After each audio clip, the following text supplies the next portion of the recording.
আপনি কি জানেন নির্বাচনে একজন এমপি প্রার্থী কত টাকা খরচ করতে পারে? সর্বোচ্চ 25 লাখ বা ভোটার প্রতি 10 টাকা। কিন্তু বাস্তবে প্রায় কেউই এই আইনটা মানেন না।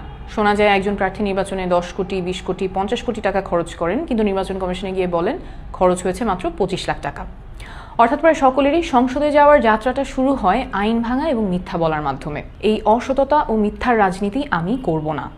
এনসিপি থেকে আমি ঢাকা 9 আসনে মনোনয়নপ্রাপ্ত হয়েছি এবং আমি প্রতিজ্ঞা করছি আইনে অনুমোদিত টাকার বাইরে একটা টাকাও আমি খরচ করব না। অনেকেই বলেন যে এত অল্প বাজেটে নির্বাচন করা সম্ভব না, আমি বেশি আইডিয়ালিস্টিক, এভাবে নির্বাচন হয় না।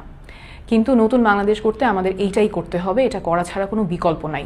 কারণ নির্বাচনের খরচ যখন 10 কোটি 20 কোটি টাকা পার হয়ে যায়, তখন নির্বাচিত হওয়ার পরে সেই টাকাটা তুলতে চাঁদাবাজি, টেন্ডারবাজি প্রায় বাধ্যতামূলক হয়ে যায় এবং এইভাবেই রাজনীতি সাধারণ মানুষের কাছ থেকে ছিনতাই হয়ে চলে যায় মুষ্টিমেয় কিছু সিন্ডিকেটের হাতে। আমরা একটা দৃষ্টান্ত স্থাপন করতে চাই যে সততার সাথে রাজনীতি করা যায়, নির্বাচন করা যায়। ঢাকা 9 আসনে আমার মোট ভোটার সংখ্যা প্রায় 47 লাখ।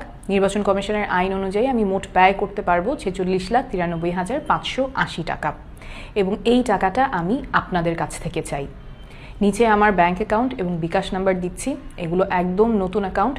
কত টাকা আসছে এবং কত টাকা খরচ হচ্ছে সেটা স্বচ্ছভাবে আপনাদের সবার সামনে প্রকাশ করব প্রমাণসহ।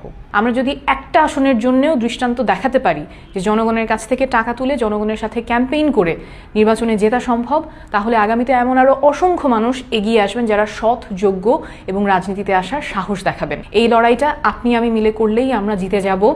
আমি আপনাদের সাহায্যের আশায় থাকব।